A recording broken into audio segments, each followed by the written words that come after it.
Hello and welcome to another tier list. This time we're going to do Syndicate. We've already done Monsters, scoia'tael, Skellige, and Nilfgaard.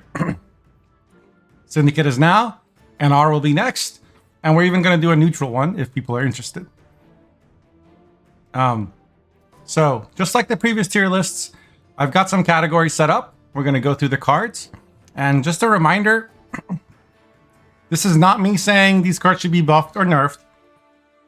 Some cards may be really strong, but that doesn't mean they should be nerfed. Some cards are really weak, doesn't mean they should be buffed. So this is not a balanced council video. This is strictly just me ranking the cards because it's fun and because people seem to like it. All right, so I've got I started making some categories before we got here. I've got Printer Go Burr for cards that just print points. These are like the Federal Reserve of Syndicate. You got so far I've put Madame in here, King of Beggars, Santa Claus. Super strong cards that like basically win you a game and are like non-negotiable in their deck. Like it's like the kind of card you could never switch out of a deck, right? And then there's cards that like are very strong, but like in their archetype, pretty much always auto-include in that archetype, but not across the board, right? There's cards that I would consider balanced, and then there's cheesy nonsense. And we'll come up with the other categories as we go. So let's get started. Since this list is sorted by provisions, units before specials, excuse me. The first one is Siggy Mastermind. So Siggy, if you don't know, here he is. Deploy. Look at collusion and a random unit from each gang from your deck. Then play one. So that means you can see up to 7 cards when you play Siggy. And you get to pick one unless you pay 9 coins, and then you get to play 2 of them. So he's 13 provisions, 4 power. This card was considered like giga busted when it came out. I think it was also 12 provisions at first. But it basically single-handedly made collusion viable and dominant. Like there were tournaments where this was the only deck that was played. And people would use it to play like Tunnel Drill and Shady Vendor, because back then Shady Vendor had a gang. Shady Vendor had the Blind Eyes gang. Or they would use like Junior and Tunnel Drill, right?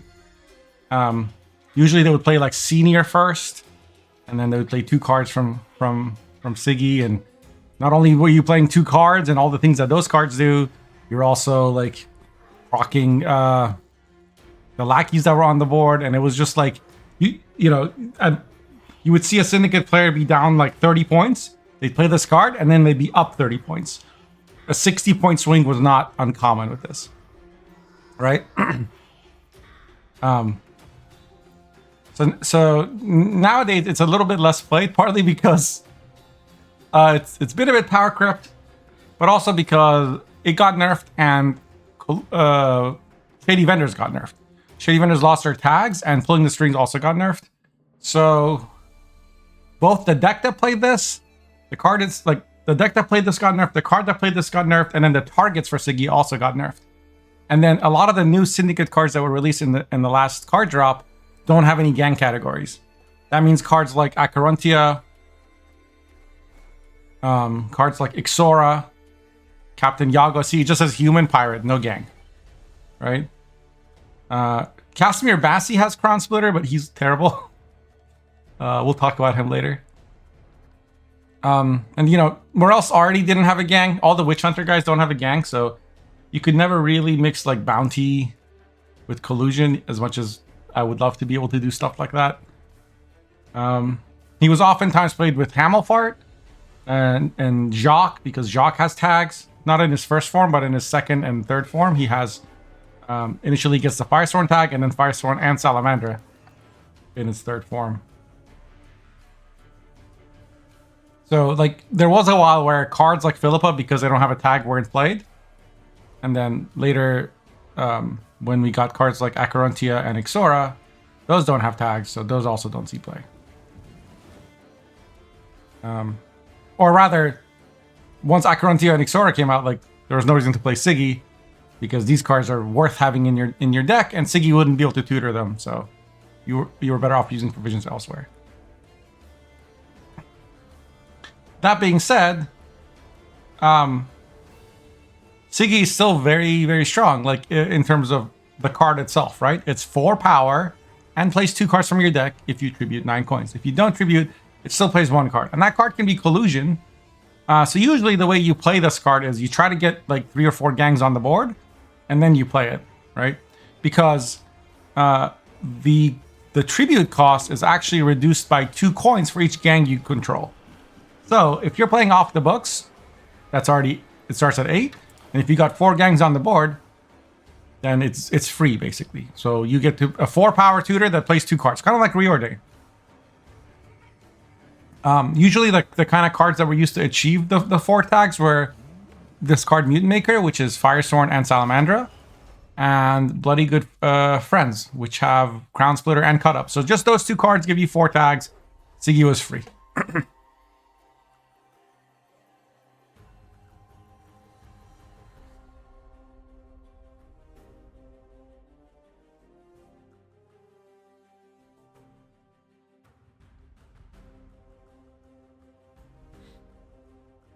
Okay.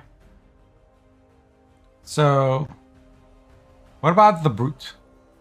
The Brute is used to be like kind of a well, at one point it was played in Bounty with the Pirates Cove leader because he gave you all this profit and you wanted a way to spend it. He has right now it says profit 0, deploy boost self by 0, but the boost is equal to the base power of the highest power enemy unit with a bounty you destroyed this game. So if you put a bounty on like a defender and you kill it, then the boost would be 7. If you killed something bigger, right? Like if you killed an Arniolf with a bounty on it, then this boost would be 13. So he would go to 19 points on deploy. And then the profit goes up by 1 every time you kill an enemy with bounty. So he's basically the classic finisher type card, right? Think of it like Regis for vampires. He starts at 6, and then his profit goes up by 1 for every bounty you've killed, and his power gets boosted by the tallest thing you've killed.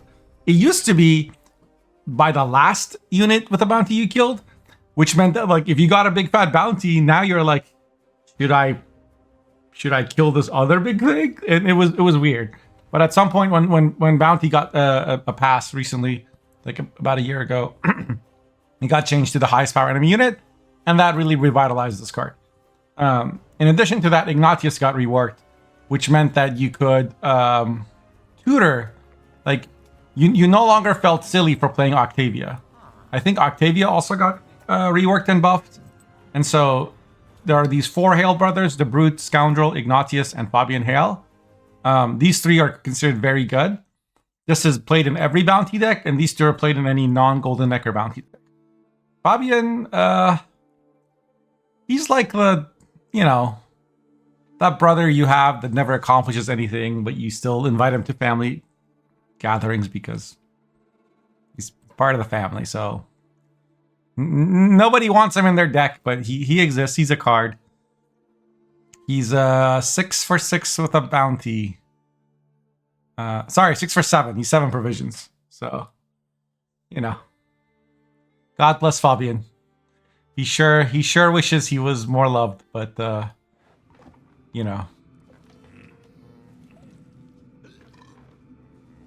he's just drunk, getting a tattoo, like his 79th tattoo, getting mad at the artist. He's got a weird like medieval monk haircut. I don't know what that's about. His tattoo artist is smoking a pipe.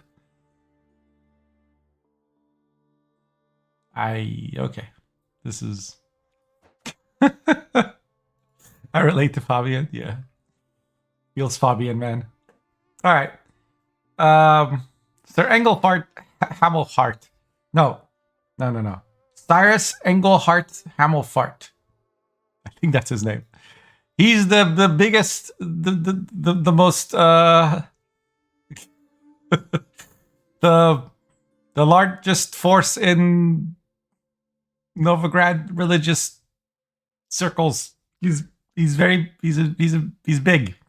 He's got a lot of gravitas. He's very prestigious. He's full of abordage. Yeah, largest force of unintended. Camelfart is was like, I think, a CDPR attempt to make Firesworn good again, and it kind of succeeded. Except people were playing it in like tribute decks anyway, because on deploy, he's 3. He gets to play Congregation, so 3 power, and then 6, that's 9. Gives you 4 profit, so that's 13. And then he has a order ability, like for fee 2, he can banish a token Firesworn guy and give you a bronze from your graveyard. So if you had like a disciple in the graveyard, he would just summon it.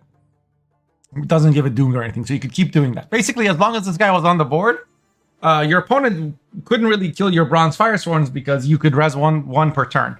So they had to kind of kill this first. It's one of those cards that, one of those golds that gets value even if removed. Right, yeah, he destroys, doesn't banish. My bad. But they're doomed, so they don't go to the graveyard, the tokens. One of those cards that like just gets value anyway.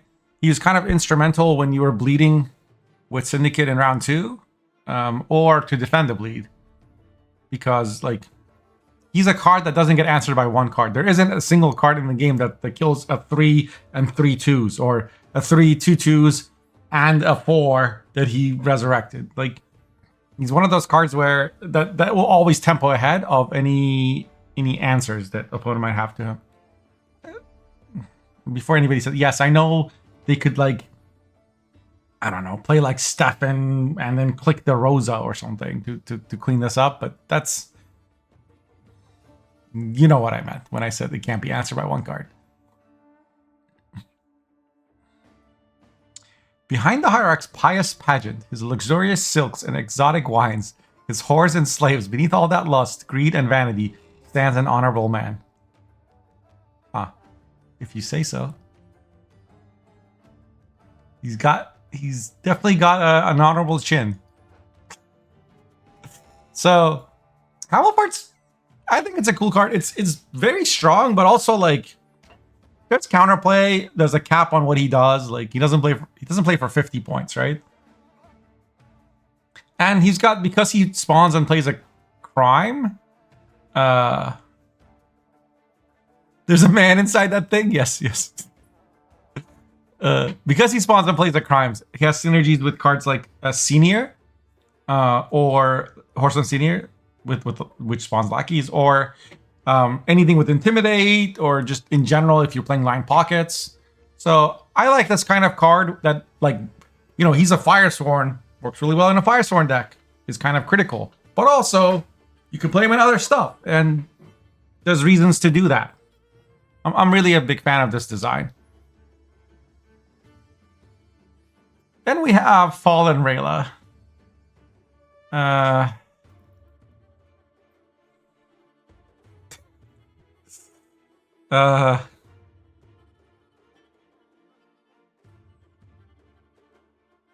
Who knows? Like, this card got reworked. So it used to be, oh, I have to try and remember what it used to do. Let me pull it up on Gwent.1. Because she used to be, I want to say like poison the next 3 cards opponent played, but no. It was like every time you play a tribute, it would boost itself by that tribute's cost. Yes. So, like in 8.0 and, wait, 8.2. We used to have Adrenaline?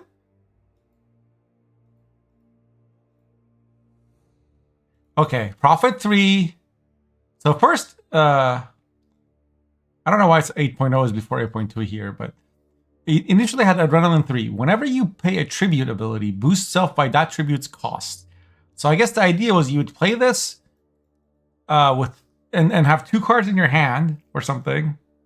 Or sorry, you'd play this like as your 4th card before last. And then you would play like Louisa Savola, or you just play Savola. And not only would Savola like tribute 9 give you a Frightener, this would also boost by 9. But like then King of Beggars was added to the game, and Bincy would do the same thing.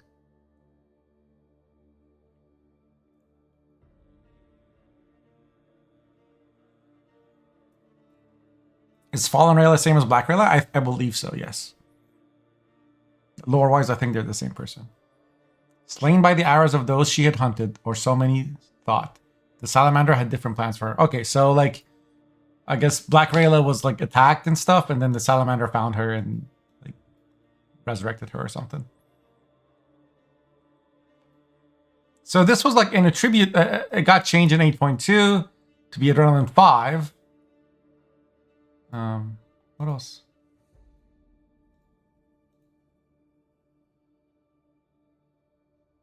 Or less. This fear got changed to less. Weird.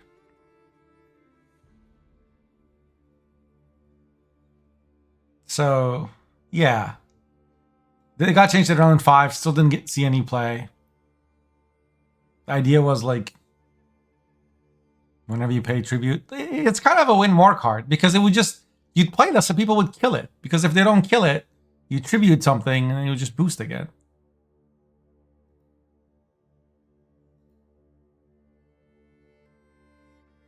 All right, Fallen Rayla.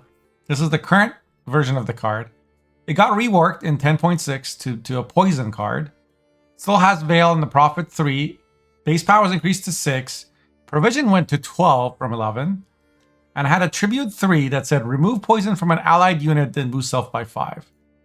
So you pay 3 coins, and it removes poison from one of your friendly units, and boost by 5.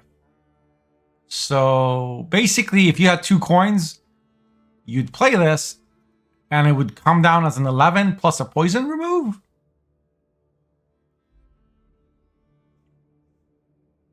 Okay. And then the passive abilities, whenever your opponent plays a unit, poison it and remove a counter. When counters your tribute becomes a fee. In other words, like this may seem complicated, but basically you'd play this to purify one of your guys, or to remove poison from one of your guys. And it would come down as an 11. And the next 2 cards the opponent played automatically got poisoned. So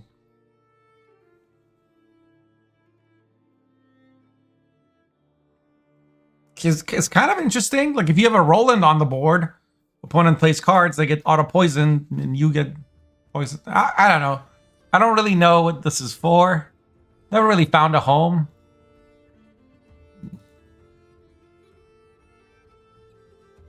What? Yeah. What do with this card? That's basically the tier I'm making for Rayla.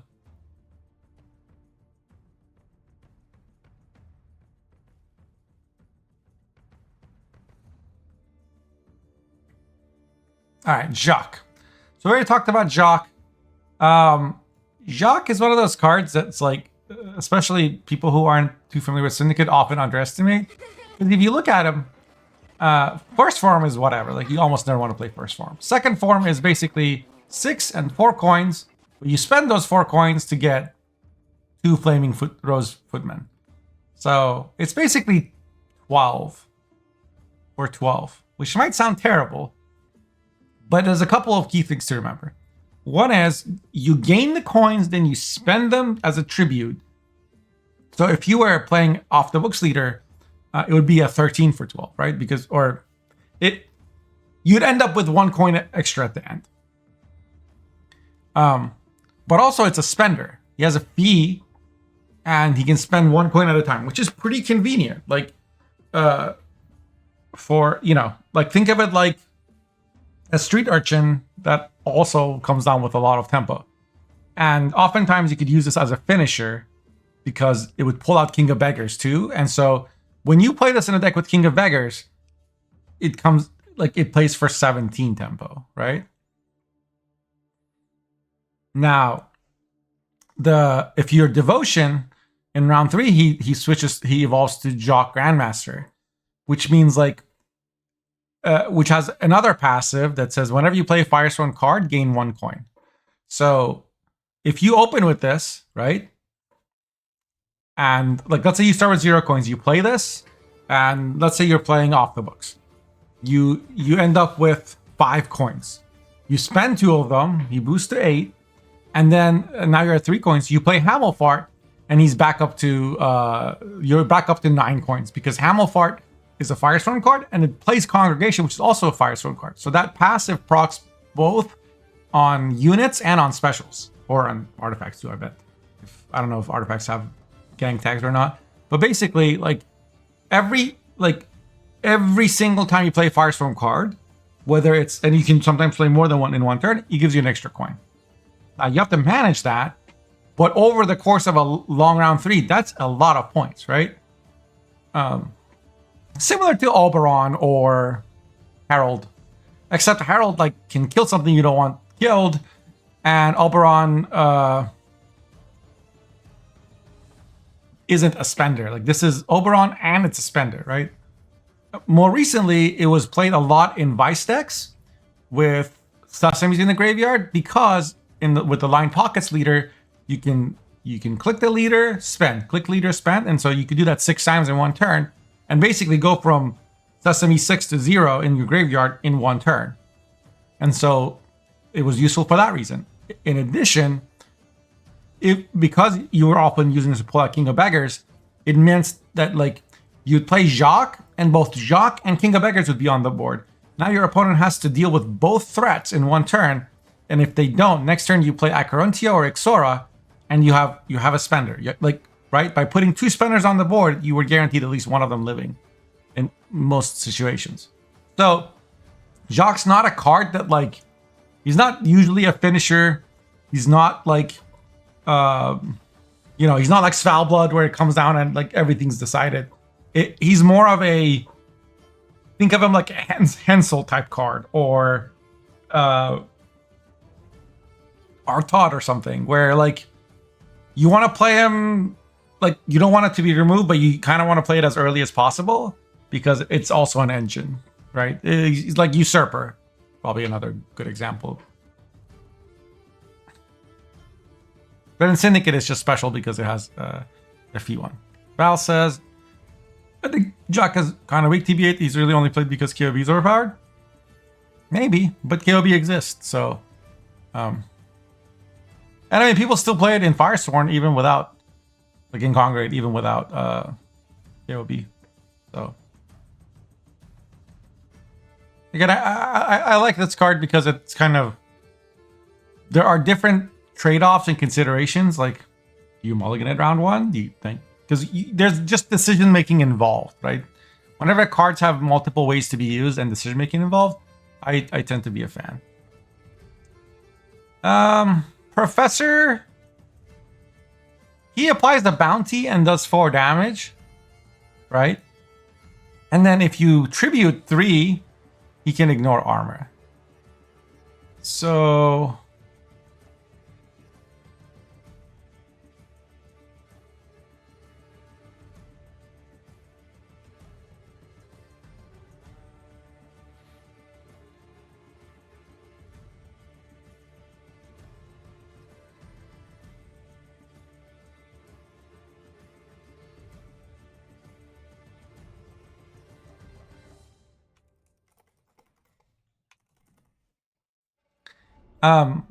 basically he's a 12 for 12, right? Let's say there's a 4 power card on the enemy row.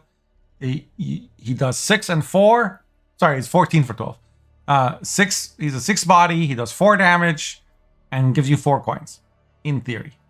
But the fact that he can ignore armor lets you do some cool things. Like, for example, if you have a junior on the board. And typically you will, like Junior is one of the most, like one of the few devotion cards that make playing devotion worth it. Let's say your opponent plays a defender, right?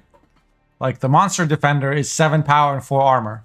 Well, you can play Professor, use the tribute to ignore the armor, and that sets its power. Because you do 4 damage ignoring armor, it goes to 3 power, and then Junior can destroy it. So, and that's true for the skeleton, like almost every defender except for the NR one. So Professor is useful in that sense. He was sometimes played in Bounty. Like you could combo it with cards like Confession Extractor in your graveyard. So if you had a Confession Extractor in your graveyard, then you could use it to kill a 5. If you had 2, you could use it to kill a 6. More recently, he doesn't see much play, even in Bounty, because, you know, the Hale brothers are kind of required now that Ignatius is so good. And then you want to run the Witchfinder, and you don't have enough room for Professor. Like, you run out of provisions, because you still want to run like Tesham and Heatwave usually in a Bounty deck these days, and Professor just doesn't see a lot of play. In a Vice deck, Puzzle was playing this for a while instead of Jacques, especially when like Pirates are meta, because he's very good at killing melee rowboats. But spend 20 provisions to kill 9 provision defender. Lightning, the Junior that you played already got you 10 points. You're just spending 3 coins to destroy a 3-power defender and get 7 coins out of it. Like, because he puts a bounty on the thing. If you have a defender and I have a Junior on the board and I play this, I am very fucking happy. I'm excited. I spent 12 provisions and I got 12 provisions and 3 coins, and I got 7 coins back. Takes 1 professor to kill a boat. That's right. Next time you're about to get on a boat, check to see if there's any professors around. And if there are, you know, watch yourself. Make sure you know what the life raft is. Professors counter boats.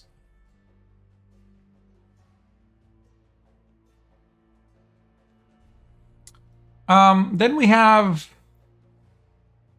Acherontia. I would say this card is still super strong. It still demands a response. It's still like a card that like you build an entire deck around. Like, you know, it's not a card that you're like, oh, should I swap out Acherontia for Jacques? Like, you don't do that, right? Like, you're just, if he's in your deck, your deck is about this card.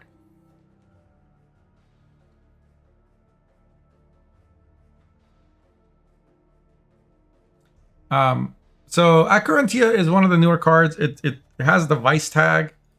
The Deploy Prophet 6. It was released at Vice 10 and 6 power, but it got nerfed once by CTPR, once by the Balance Council.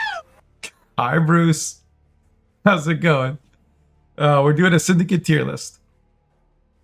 So what Vice means is after this card, once this card is on the board, if you spend 12 coins, like every time you spend 12 coins, you get to play the top card from your deck. So in theory, you could like play multiple cards in one turn, right? Now, the way that this is typically used is you play Open Sesames, so you have them in your graveyard.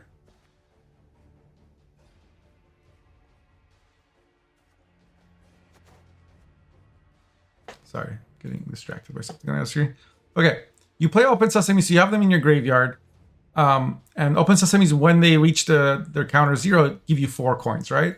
So you start at 3 coins. You play this, that takes you to 9. You spend all 9.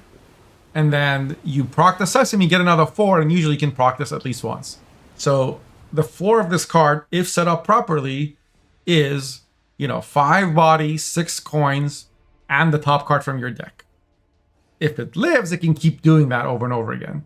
And the ways that you get to like proc this Vice is if you play Bank, right? Bank gives you 4 coins. Then you spend those 4 coins to get something that's deep in your deck. If that card itself is like something like Jacques, which gives you coins and then spends the coins, that all counts for Vice, right? So even if you get a refund for those coins that you just spent from King of Beggars, this still counts. So if you still have King of Beggars in deck and Vice on the board and you play Jacques, like not only does Jacques give you 4 coins and spend them, give you 4 coins and a spender. If King of Beggars is in the deck, it gives you another 4. It gives you those 4 coins back. So now you can spend those 4 coins again. So there's a lot of cool stuff you can do.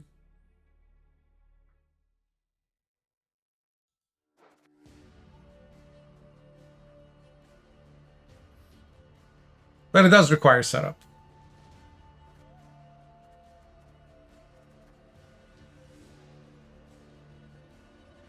All right, then we have the Witchfinder.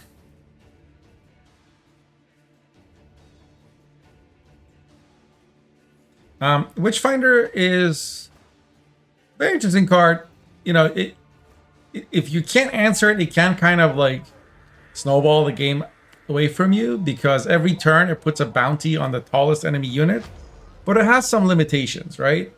Because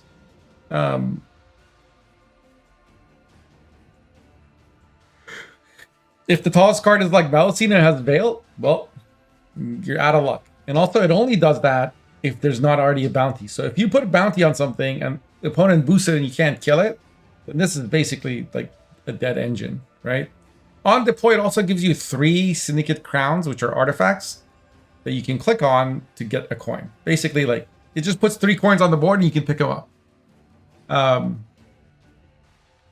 That kind of means that your coin purse is essentially 12 coins, which can be good for things like, you know, this can put a bounty on an enemy unit at the end of your turn, and then the next turn you play something like a junior, something like Freak Show, and you kill something with bounty, and then you get more coins from the bounty. You can spend those and then click on these crowns and then spend again, right? So it lets you do some stuff, but it's kind of like from an older era, where compared to some of the newer cards, it's not doesn't feel strong, and it has counterplay. It's 7 power, sure, but it can be locked. It can be denied with Veil, and because it only happens at the end of the turn, your opponent has a chance to purify it. In other words, it's pretty wholesome, right? Like, it's the kind of card that, like, before this era of power creep set in, you know, was considered very strong, but nowadays it's like, oh, you're like one of those cards that would have been good if not for these other, like, busted cards. It's Okeji. Base bounty runs Gold Necker instead of her, and Brute, and so she's not playing other decks. Yeah, she's only for bounty, right? But there was a time where she saw more play than that. Then we have Captain Yago.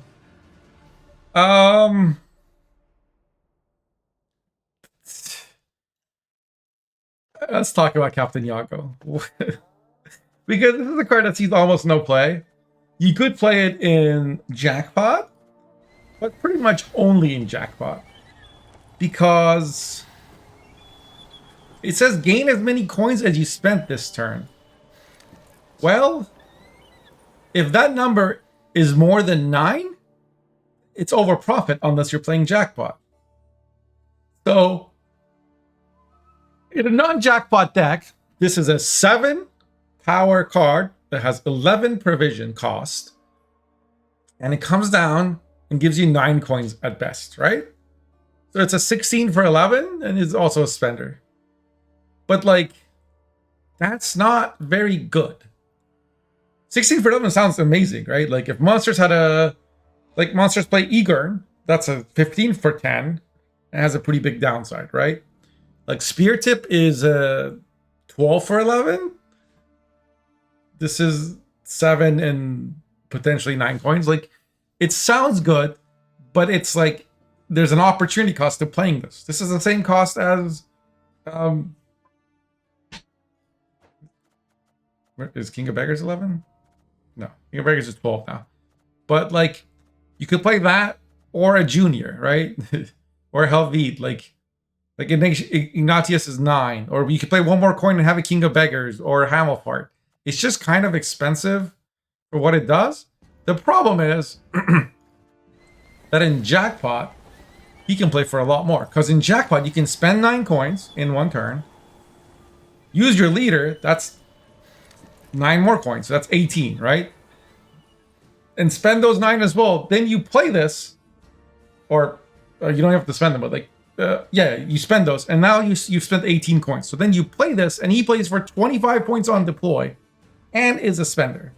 Now, granted, the spending is very limited because he can only boost allied pirates for some reason. I guess he's a captain. But yeah, in Jackpot, he can be like a ridiculous amount of points. In every other deck, he's okay. Not good enough to play.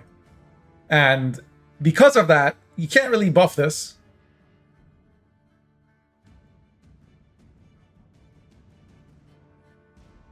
This card was released at 13 provisions. That's right.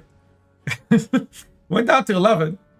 And like the problem with this is less, I think, the card itself at this point, and more that Jackpot isn't better than Off the Books or even Line Pockets.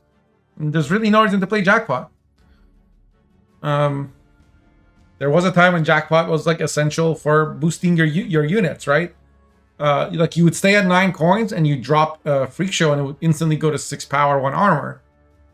Well, Candle is a card now, and so if you really need to boost cards, you just use Candle to boost them. So, and when Jackpot was meta, it was like so meta.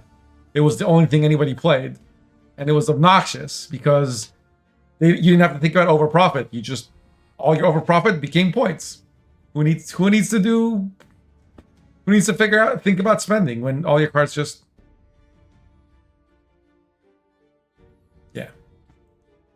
And the other thing, of course, with this is that it's kind of binary because without the Jackpot leader, it sucks. So if your leader got bled out for some reason, then this is terrible. I'm not a fan. Like most of the Tidecloak stuff or pirate stuff in the last year or two, it's like this will play for infinity points if you get to play your game and opponent doesn't mess with you at all. Or they play for like almost nothing if opponent disrupts you. Which is terrible. Like it's just not good.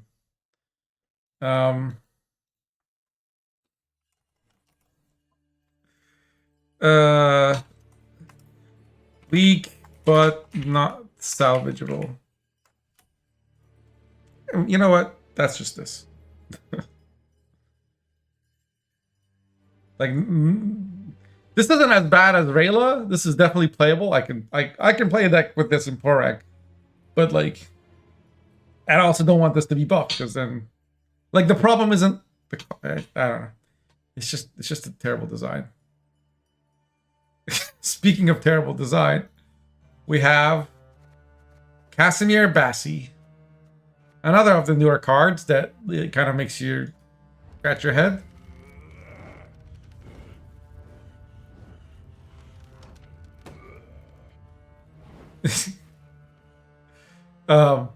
This got buffed. It didn't used to like give you profit 3 and spend all. Let me just pull it up.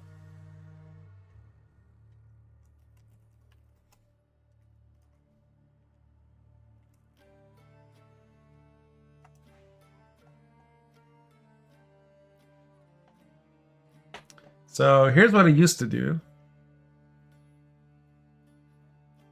when it first was released. It was just Veil, deploy, spend all your coins, then boost itself by the number of coins spent. And then once per turn, it would spawn explosives if you got 0 coins.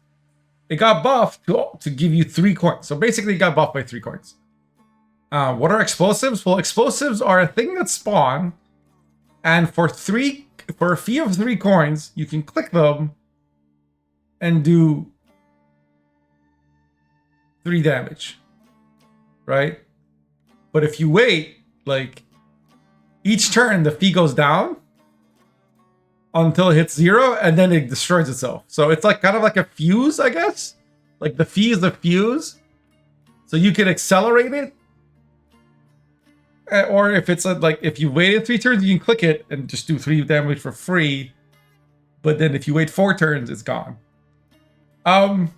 It's like I mean, it just falls into like along with Sesame and there's this other card, a 7 provision card. I forget her name. Evelyn Gallo. It's meant to be like a payoff for getting to 0 coins. Like they were trying to see like, hey, can we have some sort of thing where Syndicate is incentivized to get to 0 coins each turn? Like with like Magpie could help with that because Magpie spends a coin and gives you like a coin token that you can then click on, right? So you could bank the coin, but like in a separate bank as your leader coin stash. Why? I mean, I don't know. Okay, they were just trying to be creative. All right, his explosive also used to only do 2 damage and it got buffed to 3. Like on paper, this seems like a pretty decent card. If you open with this in round 1, right? He comes down as a 9 and gives you an explosive. That's 3, so it's already 12. And then every time you get to 0 coins, it gives you another 3. That's pretty good, right? Like essentially a 3 damage a turn engine that comes down as a 12. That sounds intriguing on paper. The problem is this: when you play this on blue coin, like and give it like Veil or something, sorry, or boost it so it can't be like removed or something. I don't know.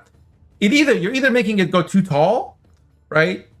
And it can get tall punished because it's 11 provisions, so it's perfectly fine to heat wave this. Or opponent kills it, and then you got like 9 and an explosive on the board, which they see. Like the same reason why the Nilfgaard lock stratagem isn't played by good players. This is all because your opponent, if they understand what this does, they can play around it. And like if you, it's not like he comes down for a lot of tempo either. So if you play this on red coin, your opponent can usually pass, right? And again, it's less about like the card itself, and it's more about like to get full value from it, you need round control. But this is the kind of card that's expensive, and like a card like Madame gives you round control for 3 more provisions, but it also gives you 2 thinning, which is consistency. Like Siggy does the same thing, right? Siggy wins you around and thins your deck by 2, right? Saint Gregory, same thing. Those are all cards that like end the discussion on a round. Svalblood, same thing. And they're just a little more expensive. This is not that. Like compared to Nilfgaard, like Nilfgaard could play like Stefan or Brothens for instead of something like this. And those cards, I don't know. I think, this card is a little underrated because it's hard to take advantage of it. But the biggest problem, the reason I don't play this card is because he's terrible in a short round. Like if I have Jacques as one of my 3 cards in a short round, I'm very happy because Jacques is he comes down for a lot of points, doesn't go like some of which are wide, right? 2 tokens instead of all being in 1 card, and he gives me coins that I can spend for other things, so that's utility. He can proc my King of Beggars because it's tribute, and he's also a spender, so I can use it to proc my Vice or my Sesames. This guy doesn't do any of those things. He's like a prima donna. He's like Jacques is like that reliable friend that you have that can come to your house and like fix your pipes and help you carry some boxes, and also like he'll help you cook dinner, right? And then we'll play a board game with you.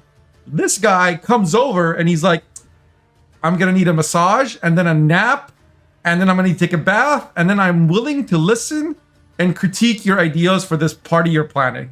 No, I will not get up from like he just needs everyone to do everything for him, and then he gets to like give you an explosive. Like he's just an entitled little bitch. Okay? Like everybody's gotta work together to make Casimir Passy be worth the 11 provisions, or you can just ditch this fool and play other cards that don't need this much babysitting.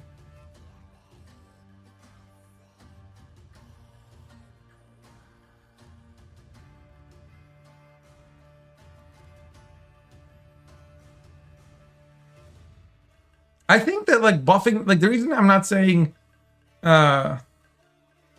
we should buff this is because like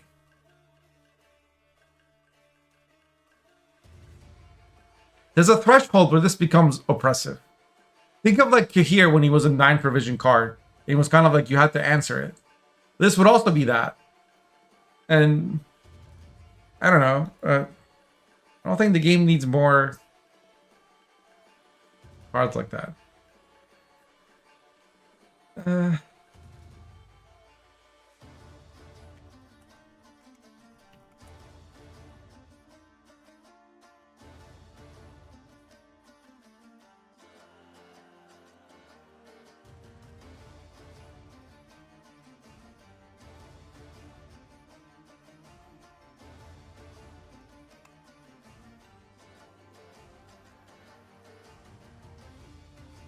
Trying to think of a good category that starts with D.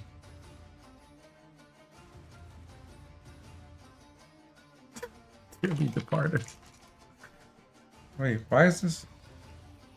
Why is it left justified? Oh.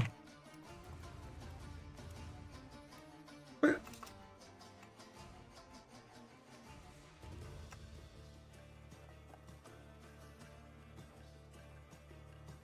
I don't understand.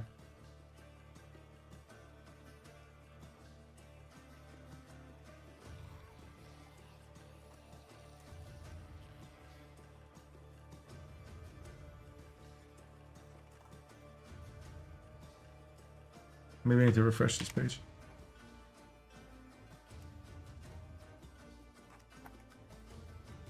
Okay. Just some sort of bug. Needs a big improvement. Yeah. These are like almost like these cards are just like almost OP, like, but not like these are good, but not OP. Like that's what these are. Okay.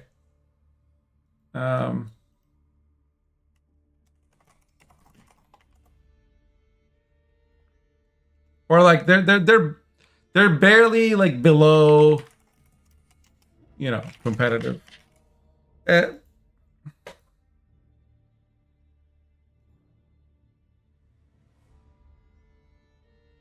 So, like, for example, no, that's just probably balanced. Balanced or wholesome.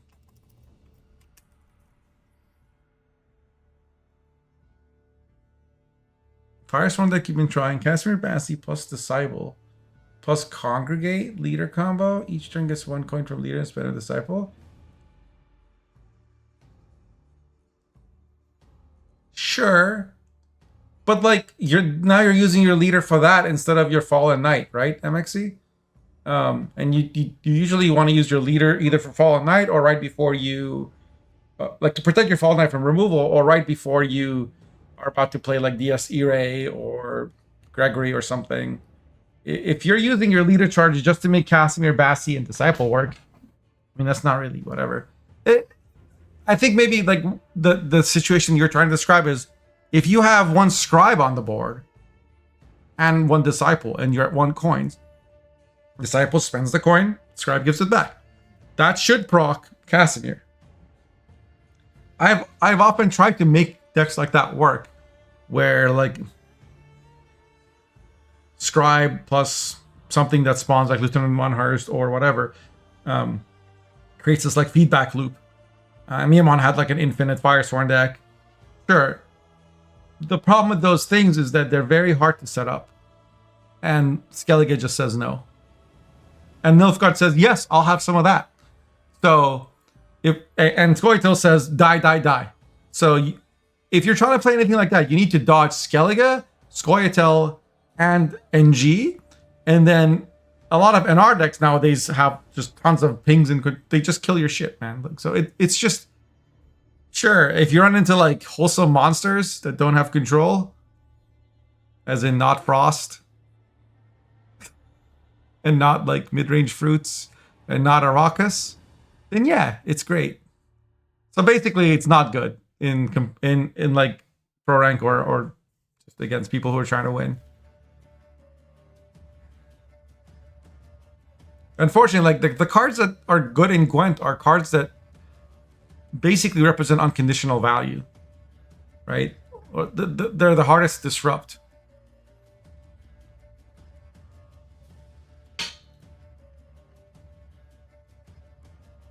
So the next card to look at is Siggy Reuben.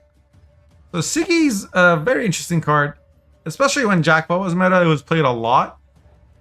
He has a profit 4, base power 4. He's 11 provisions, and then for each unique gang category in your starting deck, increase profit by 1. So basically, if you have all the gangs in your deck, which was fairly easy to do in your deck builder, then this would always profit by 10.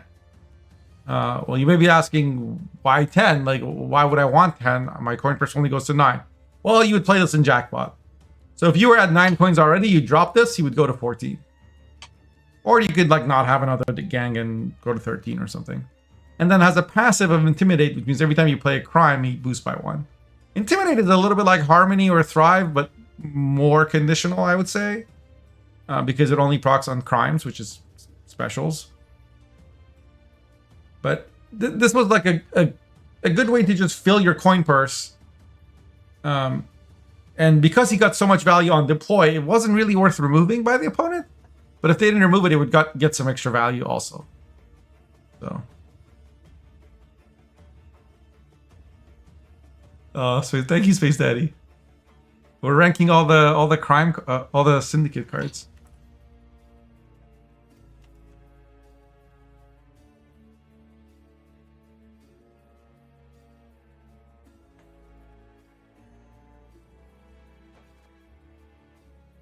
So we got Printer Gobert, super strong, archetype specific,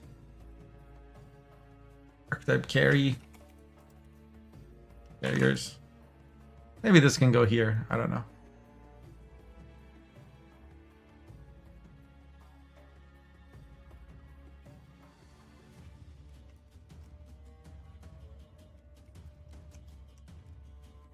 We got sort of balanced or wholesome. I don't know.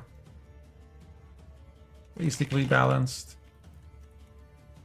Cheesy nonsense, dearly departed, and what do we with this card? So the next card is Tatterwing. Like, this card is just terrible. Like, can't be saved. Basically, like, Tatterwing's playable in it's a joint faction card, so it's in Monsters and in Syndicate. But it's like,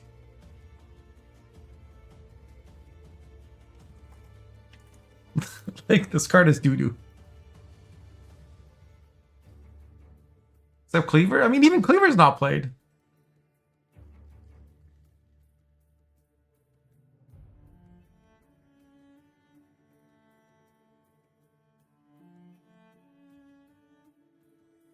In Syndicate, like, you don't want your junior to be 1 power, right? Like, Syndicate has some low power cards that you could theoretically play in a Tatterwing deck. Like, these guys are 1 power, like, or these disloyal anyway. Stuff 3 power guys, but like a lot of your low power guys, like, you want them to live. You don't want them to die. Like, and making everything 1 power just means Nilfgaard has an easier time cooing things. A lot of Syndicate is like, you play this card, then you grow it. But if it starts at 1 power, you have to a lot farther to grow, and it just doesn't really work. I tried different ways to play Syndicate Tatterwing, and it's just garbage. I really hate this rework. It's such an uninspired rework, and it barely works in like 1 monster deck, and even that deck is like trash. I'd rather this card have existed as the joke that it was. Like, it's more like, honestly, it's more upsetting to me when they rework a shit card and somehow make it more shit. Because, like, that's effort that could have been spent on something else. If you're gonna do something, do it right. Like, it would be like me saying I'm gonna paint your house, and then I go and like pour some paint down the toilet, and then say I'm done. That's good. Your toilet is now pink. You're like, but you said you were gonna paint the walls. And I'm like, but you have a pink toilet. This is a pink toilet. Like, I guess maybe some people are into pink toilets, right? Like those guys play Tatterwing right now. But nobody asked for this. This was not necessary. We didn't need a pink toilet. We needed paint on our walls. Okay. Next card is Tin Boy. Yeah, like the new Regis. Except that one's like more playable than Tatterwing. The new Nivellen. They took a playable card and made it just fucking awful. And then they were like, okay, now we're leaving. Bye. Enjoy Gwentfinity. Like, what am I going to do with Nivellen now? It's unsalvageable. Used to be a playable card. I played him in my Mentor's deck. Ugh. Anyway. Tin Boy.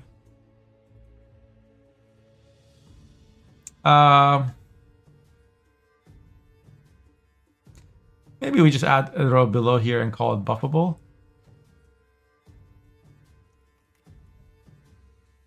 Because Tin Boy just feels power crept.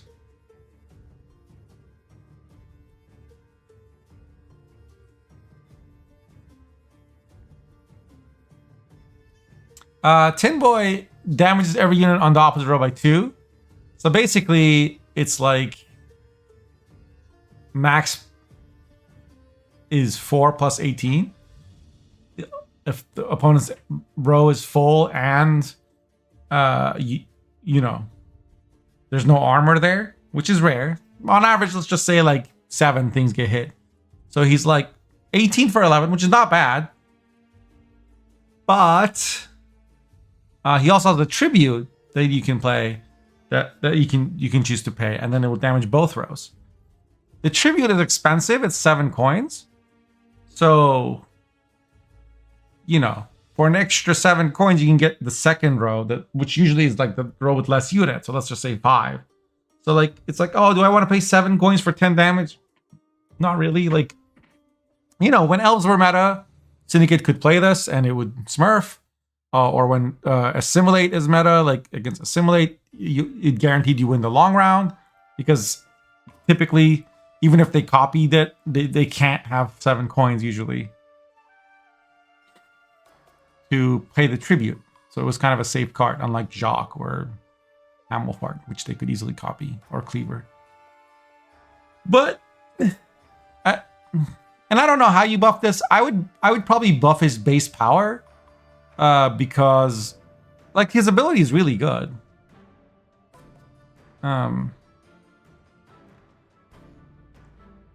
Yeah. Tin Boy with Madame Louisa is good. So now you're playing a shit card to make your other shit card less bad. That would be like saying, yo, Yaga is really good if you play Tatterwing. Like, no.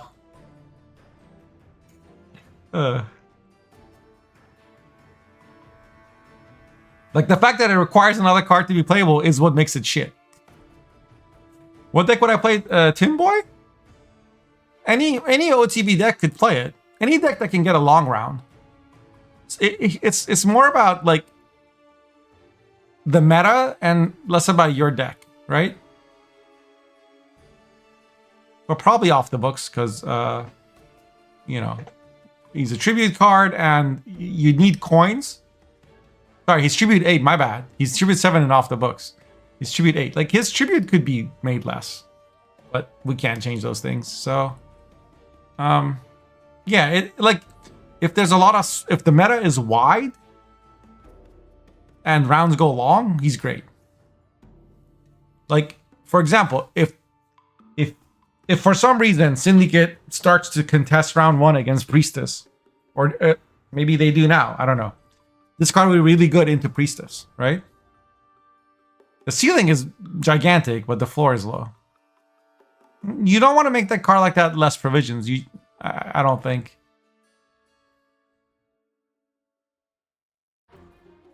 I think like 6 power I would play him. But maybe 10 provisions, I don't know. It's hard to say because, like, he can suddenly just become, like, it's more meta dependent than card dependent, right? Like, if rounds go long and opponents go wide, this card will just win the game for you. He's like Svalbard in that sense. He's like, or more like Wild Boar of the Sea, right? Because both Svalbard and or both Wildblood SC and Tin Boy like have a low floor, whereas Svalbard does not. Svalbard has a floor of like basically 13, practically speaking. Ulrich.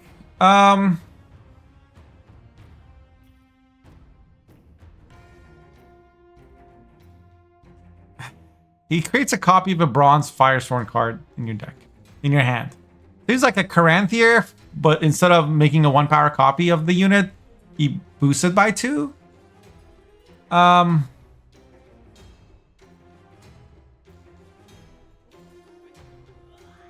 Oops.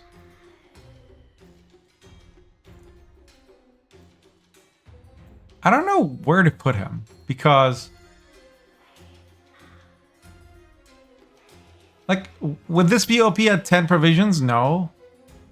But you're already it's already being played in Firesworn, right? The problem with this card is that it requires that you have the Fall Knight in your hand. And if you don't draw one of your Fall, he's like Operator in that sense, right? He doesn't work unless you have the card in your hand.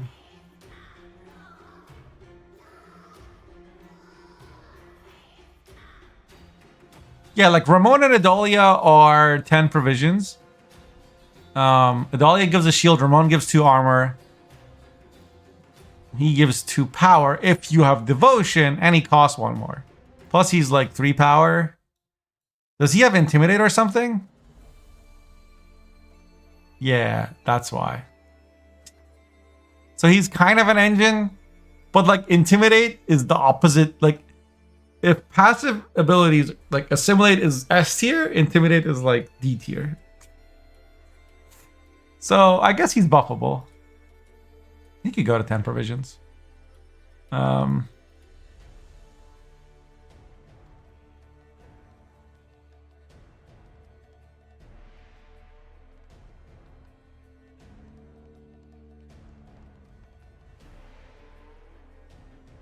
no brown, is there?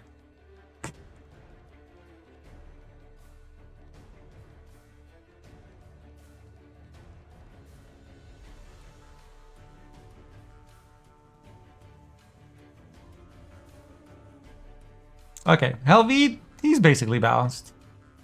He gives you coins and lets you click. You can spawn infinite tokens. Basically up to 8, 9, or 8 in the same turn. Hey, and the committee, yeah, you got gifted. Then we have Philippa, which I think is a balanced card. You could argue she should have like a higher power, right? Like that would be fine, increase her floor. The biggest problem with Philippa is like when it breaks hard.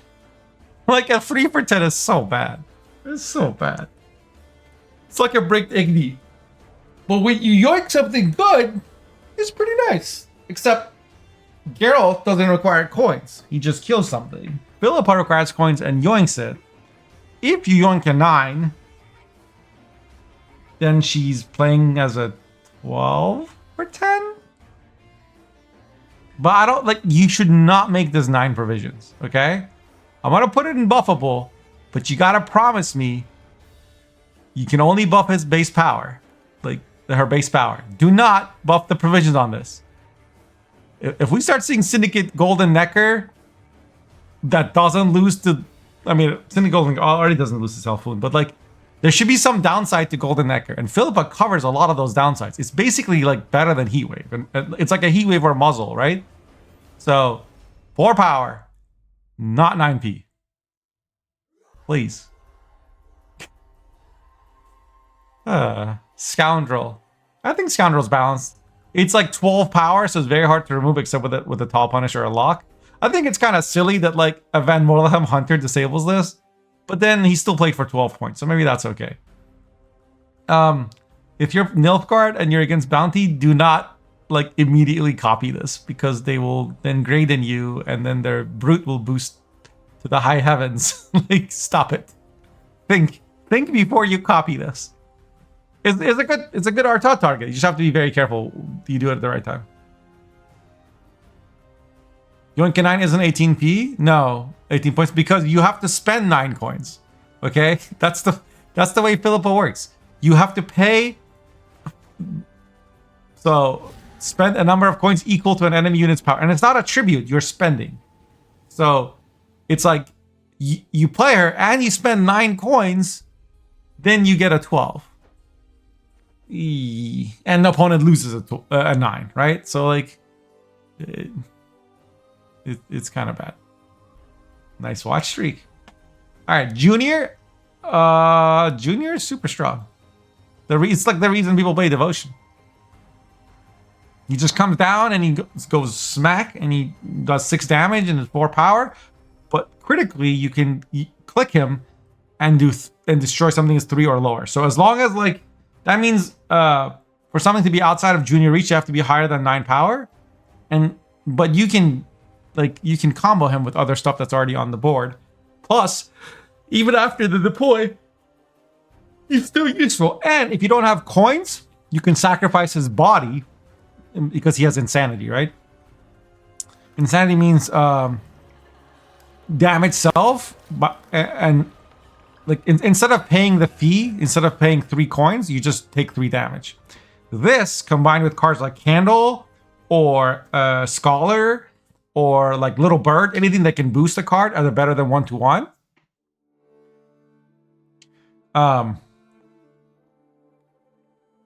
Then this becomes even better, right? Because it can turn your points into damage or into destroying enemy points, and that's really good because it helps you not go tall. Val says, I will point out not one person brought Junior Masters. Yes, my dear pedantic friend, but that has everything to do with Madame and absolutely nothing to do with Junior being bad. The reason nobody brought Junior is because Madame in certain matchups is like your win con. It's how you defend the bleed. It's how you survive round 1 blue or tempo pass blue and guarantee a long round, which means guarantees a win in a lot of matchups. And because you want to have access to Madame, you want to play Decree and not Bank, right? Because Madame has like you need coins to play Madame. You need to have 4 coins or 3 if you're off the books. And so that's why Junior wasn't played. Has nothing to do with Junior. Junior is a very strong card. Bincy.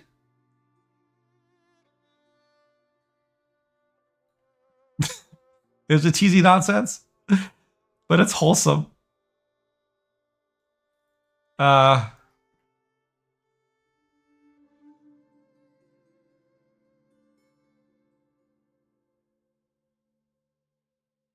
It's pretty binary.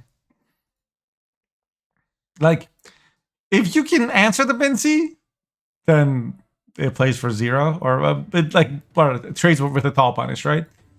Or if somehow, like, it can theoretically be a brick, but you can play Bincy and Leader.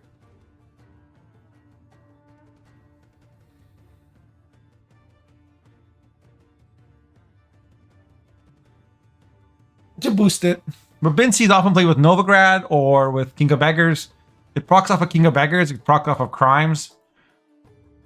But it's also a very greedy card, right? Because it just goes tall and tall and tall. So. Next card. Graydon. I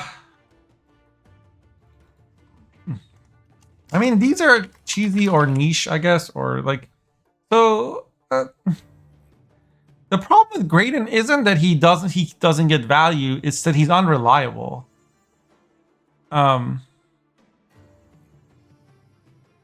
Like when an enemy plays a card like Tyr or Dana and you need to answer it, you usually don't have time to put a bounty on it, wait 1 more turn, and then Graydon. But also, like, you put a bounty on it, then opponent can just purify it. And so, and usually tall punish cards, which is what Graydon is because he's a destroy, are cards you play near the end of the round or as your last card. But you can't, like, with Graydon, you have to, like, it takes 2 turns because you gotta save a bounty for him. And it just becomes very, like, basically, as soon as I see as soon as I see like a decent Graydon target, I take the Graydon. Well, says Graydon's balance just bad with Golden Necker. But even in non-Golden Necker, nobody plays him. Everybody plays Heatwave and Passion. Like Graydon's 2 situation. I even see people play Morels in Bounty. More than I see Graydon. Which is weird. But he can brick for 3. Like that's a problem. And the standard play against most Bounty is like most non-Golden Necker Bounty is contest, short in round 3, like, or kill all their spenders. Like, you definitely don't want to go into a long round against Bounty when they haven't spent anything. Imki is like one of the most buffable cards in the game. It's like two coins a turn, which seems like a lot, but it's 9 provisions. Imki is like She-Troll. But she's also a range lock, just like She-Troll. I think that Imki at 8 provisions would be just fine. And Syndicate could use some better 8 provision cards. Like they have decent 9s. And some pretty good 7s, but 8 is kind of a black hole. Madame. Yeah, Madame needs to be buffed too. Like, this card used to be a standard, a staple in Syndicate. You'd play Madame, and then next turn you would play like Savola, right? It's basically a card you play the turn before you play an expensive tribute. So in theory, she plays for 6 plus 9 coins minus 3. I mean, I would have preferred that, like, I guess you don't need the Zeal, but man, if you play this and it gets locked, because you have to plan, right? Like, if you're planning to use this for your next tribute, then you're not going to have the coins. So you're probably just going to, like, tribute. The other thing is that, like, she has kind of a bit of anti-synergy with off the books because, like, sure, you pay less, but then you're also discounting a smaller amount. And then, like, with King of Beggar, I don't know. Tells friend to 8p. I don't know about that one, just because, like, it's a 2-body finisher, and Frightener has armor. And combined with King of Beggars, it can be a lot. I think Savola is still playable. Like, I would rather boost the power of this to like 7 or 8 than make it 8 provisions. Although 8 provisions wouldn't really be busted either. Yeah, Morels. I think Morels is basically balanced. He's kind of expensive, but he's a tall removal that you play in Devotion. If you're not in Devotion, you probably prefer Heatwave or Morale or something. And Poisons, like, he's good in an off-the-books deck because it's 5 coins, and that's a lot easier. And also, usually you're playing King of Beggars there. He's still good, like, opponent goes excessively tall, Morels to the rescue.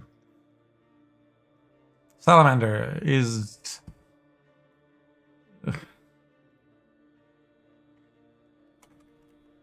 Hounds of Novigrad.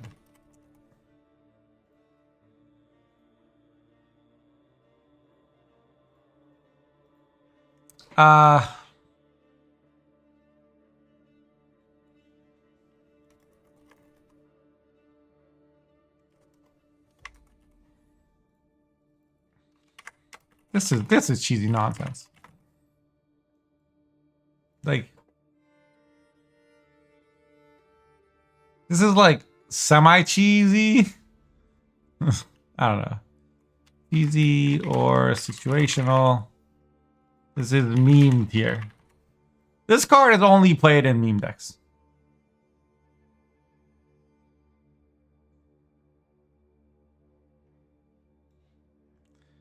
Savola. Savola can be buffed. It's kind of weak now. Sucrus. Yeah. Sucrus is for cheesy stuff. Redanian, I think, is balanced now. Could argue it's even super strong. 4 points. It basically ends up playing as 12 points in one thinning. I think Redanian's, like, better than Roach. It's a Roach that, like, comes out every other round. Like, whoa. Yeah. This is... Sausage Maker. This is pretty buffable. He's, you know, he's 9 provisions and 5 power. And then he has like Profit 3 and a Fee 3 that gives him resilience. And in theory, you can like carry it all 3 rounds. Practice that never happens. There was like a deck that would use pirate. Where are they at? These guys.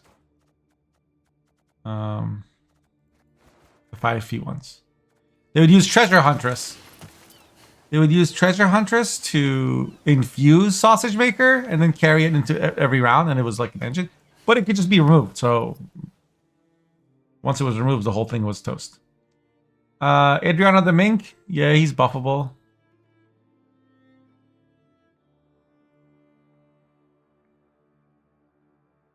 But he's not bad or anything. You know, like...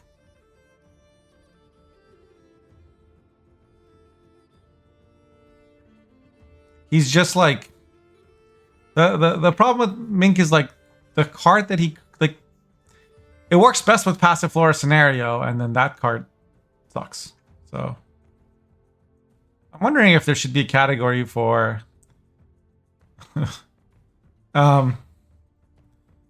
you know, sucky archetype. Like, burden with a sucky archetype.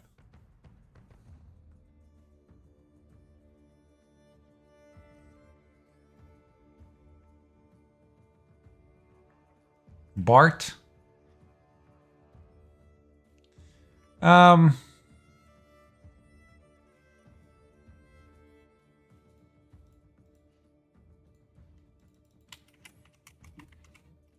Burdened with, or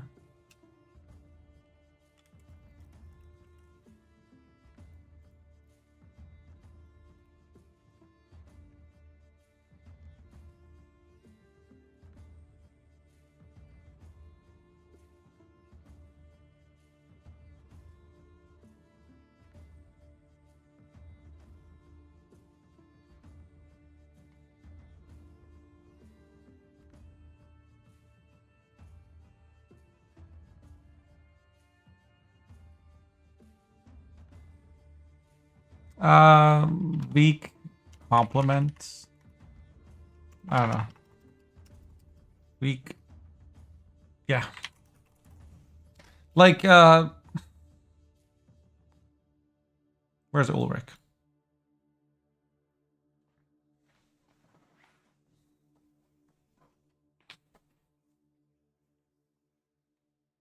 You like Adrian the Minkin off the books? But what are you cutting, though? Like, take Miamon's deck, right? Show me what you cut here. Hold on. Graphical glitch. Show me what you cut here to fit in Adriana. You cut Ixora? No. Candle? No. Redanian? No. Maral? No. Defender? No. Decree? No. There's just no room.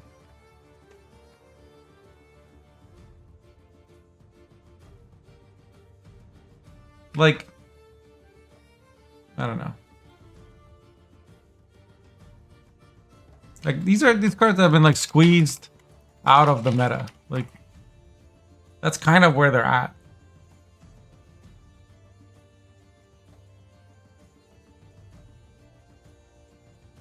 Would Lisa get played if it was buffed? I don't think so. Pay 3 coins so that your next like 7 coin tribute can be free? Just play Sesame. Same shit. Right?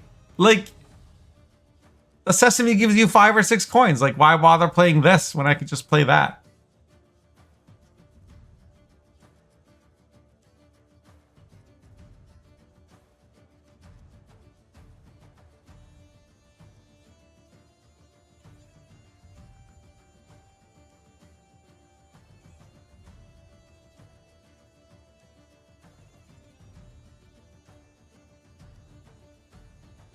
Then we have Bart. So Bart is kind of...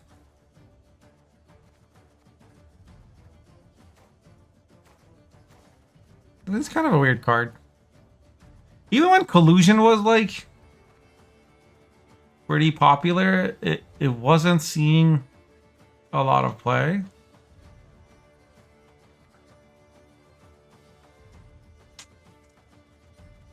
And the way Bart works is like every time you play a card from a gang you don't control, you gain coins based on the number of gangs you do control. Where is he? He's 8 provision, 6 power, 4 armor, so he's hard to remove. It's a card like you open with.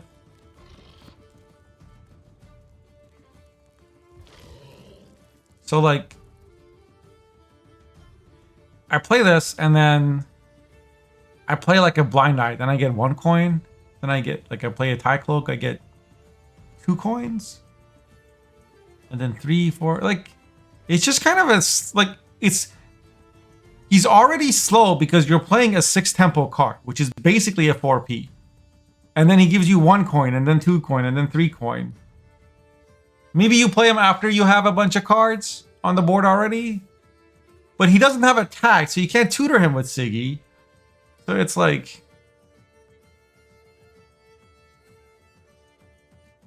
I don't know how to like... I don't know how to fix it.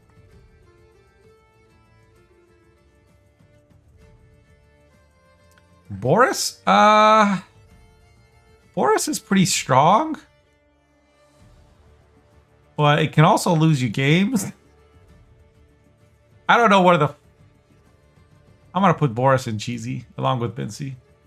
Like, Boris can be a billion points. And it's yet another thread they have to answer.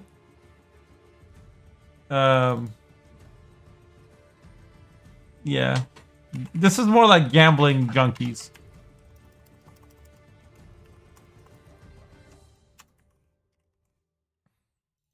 Oh, okay, they bounced out of meta.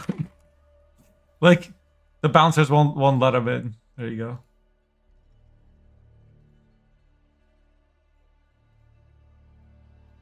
It's kind of like a big gamble to play this. You know?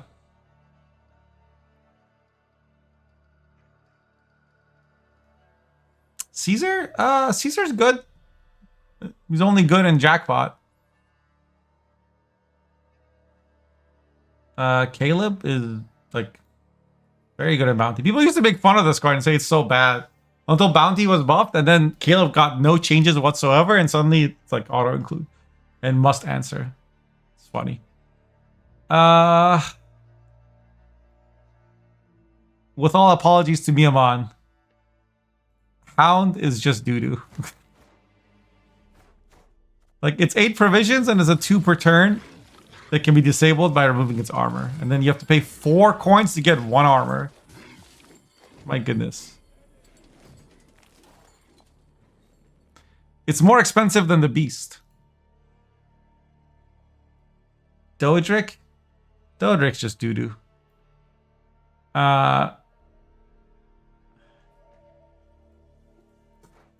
What agents are there in Syndicate? Madame is an agent? No. Siggy's an agent. Louisa's an agent. Nobody plays that. Nobody plays this. Nobody plays this. So Little Bird is an agent. Courier's an agent. Sly Seductress is an agent. But this idea that, like, if you have an agent, then he gets Zeal. I mean, it's a consistency card, I guess. I don't know. Maybe we all overlook it for some reason. I'm really not sure why Doedric's so bad, but he's pretty bad.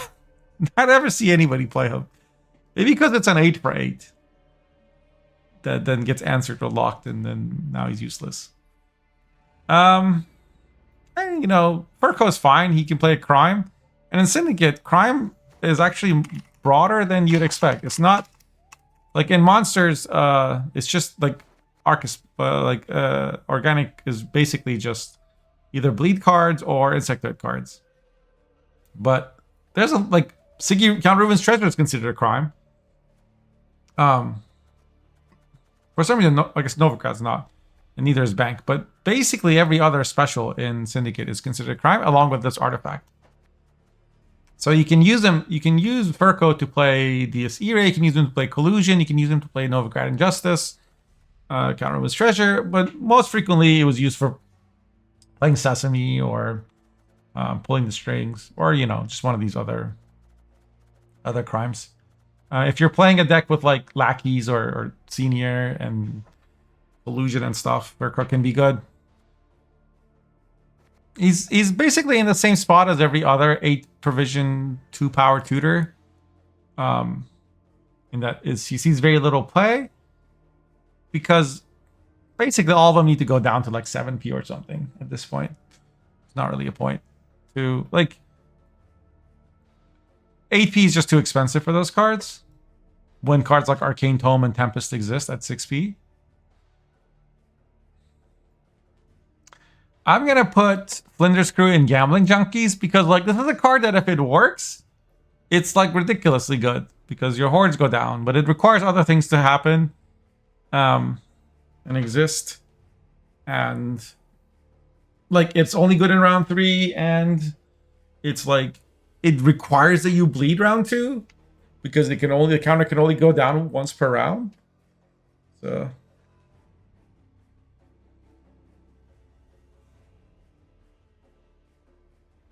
Well, like, the idea behind Doedric was, like, it's an eavesdrop that you can keep using, but yeah.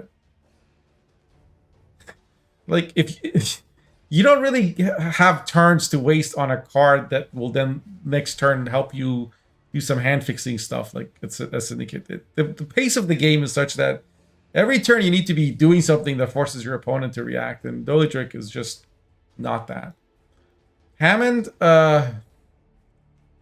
pretty much never gets played in Syndicate, but is very good in Pirates, so you can't really buff him. Maybe like you can make a Pirates deck with it or something. Ixora is still super strong. It's not as good as it used to be. Like, it's not as like oppressive. It's 7 power. It has Vice 8. It's hard to trigger. Much harder to trigger multiple times. Lieutenant Von Hurst, I think this could go down to 7p. I think 8 is probably too much. It's a very good card. It's just like it's expensive. And it should be removable. But yeah. Lebiota, doo-doo, I think. There's not really much shield synergy. Like, a lot of these dual faction cards are just like, it's the problem with them. Like, Syndicate and NR have very little in common. So if you make this good in one faction, it becomes OP in the other. Like, if you make this cheap enough that Syndicate wants to play it, then NR would play the shit out of it, and it would be ridiculous. Walter Veritas, I think he's basically balanced. I mean, he creates a random card. Maybe you could say he's buffable, like give him 5 power or something. I don't know. I think Senior is balanced.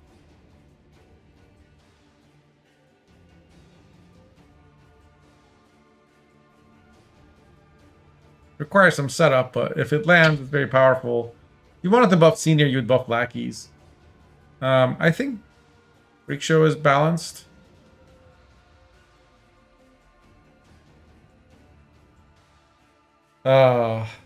Evelyn. Evelyn, I think, is buffable. What's forced? Indica.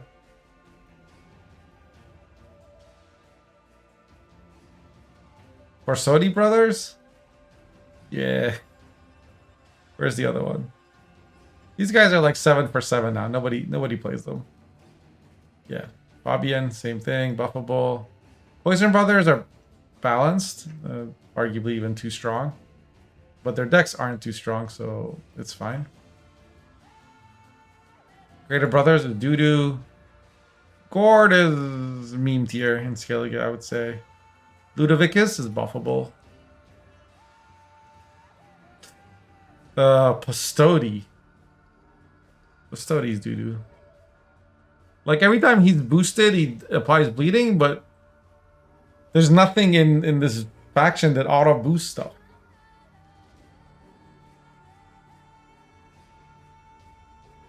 The dual faction thing. Oh yeah, it's so forced.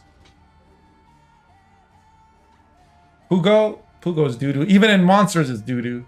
Even in Ogoroids, it's a 0 play. This is like the doo-dooest doo-doo card of all time. Probably one of the, like, if it wasn't for Yaga, this would be the worst gold in the game. Saul is actually pretty playable. Pugo, one of the best cards in the game. In terms of handsomeness, yes. Pugo is definitely one of the best looking cards in the game. I think Tunnel Drill's basically balanced now. Hulkstein, sure. Ivitor Ielda, same thing. It's very strong. It's like 6 and 2 per turn automatically. Like, compare this to Nithrol, okay? Nithrol has 8 provisions and you have to click it. And doesn't give you coins on Deathblow. It gives you nothing. Nithrol should get like Deathblow reset cooldown. That's what Nithrol should have. So Sabrina's Inferno is worse than Pugo? No. Because at least I can make a fun deck with Sabrina's Inferno and it looks cool when it works. There's nothing fun about Pugo. Like I used to have a hyper thin reveal deck that used Pugo as the card, but like you can do it. There's better ogres to do that with now. Ever since they buffed Goliath, Pugo is just Octavia Hale, very strong in bounty because when you kill a card, it becomes a 3/2 spender and it's a tutor. It's a consistency card. I think this is balanced. Procession of Penance. It's a Firesworn card. Rico is doo-doo, unplayable. This card is doo-doo also. Like, no one plays this for any reason, even though it got changed to 6 coins. Piki could get a buff. Piki has Intimidate 2, but has this, like, tribute cost. Tamara got buffed. It's more like it's a tribute card. Like, the way Bounty is played, she just doesn't, because it only affects Witch Hunters, and it's just a bit too clunky. I put it in Gambling Junkies. Like, because it's like, these cards are not weak. They just have a very high variance. Alright, that's all the gold units. Let's go to the specials. I think Nova Justice should have gone buffed instead of Cleaver. Cleaver's Muscle. Should have been 9p. There's nothing wrong with that being 9p. Bank, I think, is balanced. Just because it can play anything, including artifacts. Collusion is balanced. It's 9p now. Like, it's very good. Dies Irae. It's kind of squeezed out of the meta. But in its archetype, it's very strong. Yeah, same with Collusion, actually. I put him up here.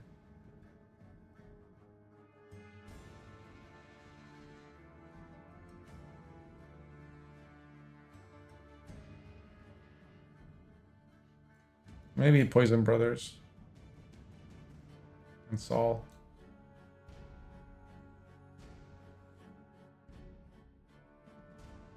Bank is too weak but unbuffable. Yeah, because of Golden Necker, right? Bank is very good with Vice, though, because it gives you coins and then spends the coins. This card is hella buffable. Mercenary Contract? Like, I don't know why there's a cap on it. I don't understand. Like, you can only play 9p or less cards. Why does it need to... At that point, like, why even spend the coins? You've never seen that card in your life? Yeah, it's pretty bad. Because you have to spend coins. Like, it gives you 5, so you can only use it when you have 4 coins or less. Right? And it's a crime card, so it would give you 1 coin, too. So really, it's only when you have 3 coins. You play this, and I think you go up to 9. And then you can... And you always spend all your coins, which means that it doesn't matter if you play a 4 provision card, you're still going to lose all 9 coins. I don't even think I would play it at 5 provisions. Like, Because it spends all my coins. I can't use this to tutor a shady vendor. What is the point of this card? At least with Bank, I get some agency. Like, alright, with Bank, I can play a shady vendor. This always spends all your coins. At 4p, you would see play. Because it's profit 5 for four provisions. Come on now.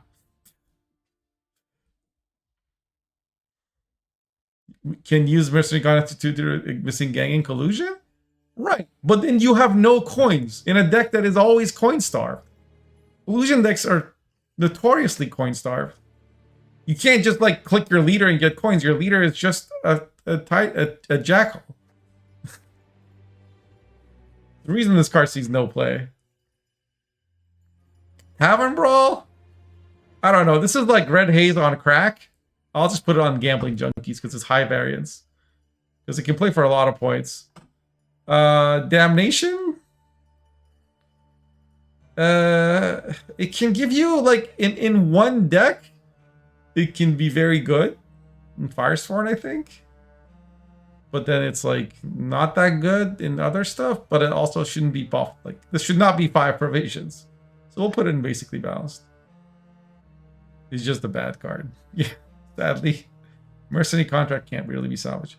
Pickpocket, I think it's balanced. I don't, like, at 5p would be too good. So, it's, like, not played a lot, but it is played some. No, this is not Gambling Junkies. This is doo-doo. Like, even casino players don't play Arena, what's it called? Wheel of Fortune. You don't know, because you've never seen that card. Wheel of Fortune, damage an enemy unit by 0. At the end of your turn, 100 deck, change its value to a random number between 1 and 10. Okay, it's not as bad as I thought. Because at least you know what it is. But I would play this... What am I thinking of? Is there a different one at 5? No. I don't know. Like, it's an answer card. If Furco was cheaper... What was it before the rework? Let me find it.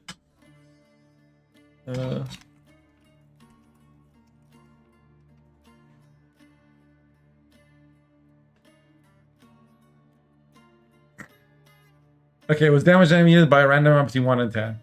Now, it like shows you what that number is.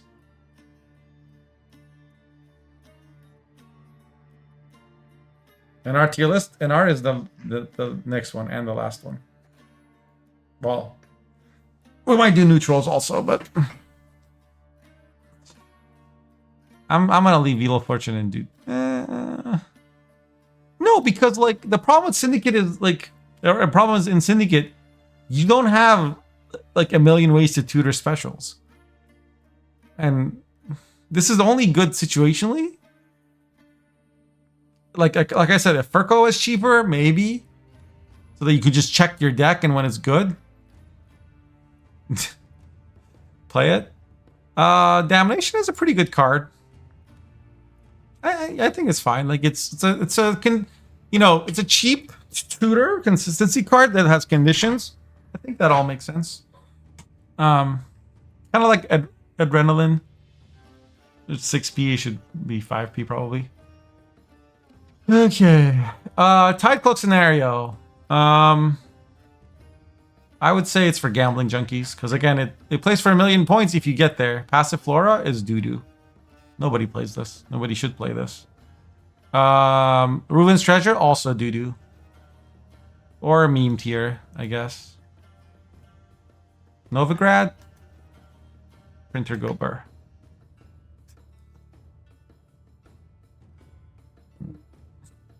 The only thing bad about Novigrad is sometimes you don't draw it.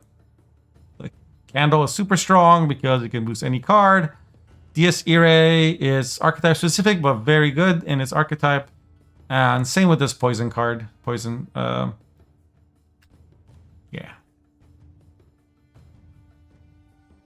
Candle's Printer Go Burr? I don't know. It's only 4 coins now and 7 provisions. It was definitely Printer Go Burr, but like you could cut Candle nowadays. Melons and Candles played is because of Azar. Or Melons and Candles auto include is because of Azar. Without Azar, Candle would be good, but not. Because, like, there's only so tall you can make a card before it's just easily gets tall punished. But when you make a defender unit, when you have like 2 5-power defenders, that's a lot to deal with.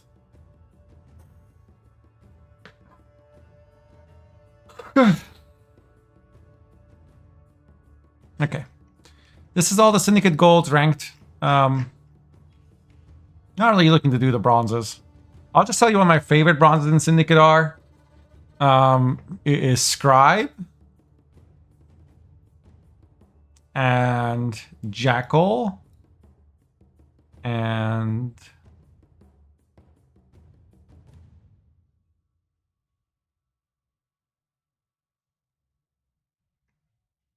Disciple. Oh, Little Bird. Little Bird is pretty cool too. Yeah. The dumbest bronzes, in terms of design at least, are this guy. Never have been reworked into this.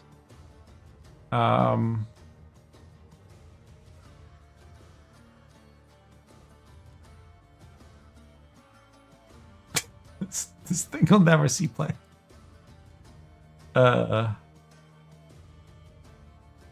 This is just doo-doo in Syndicate.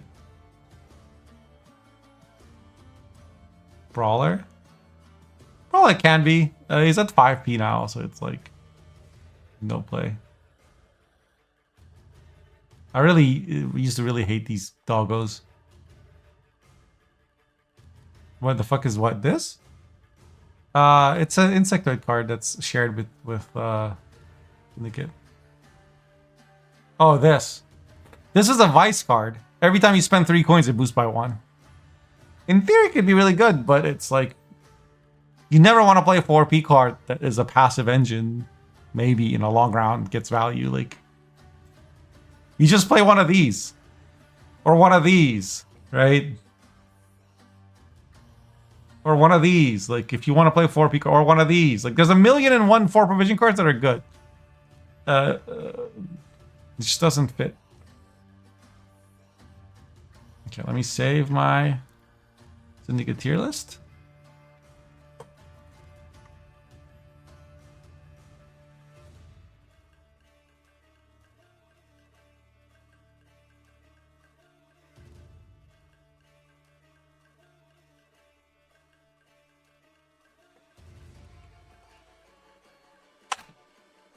And I will share this on Twitter.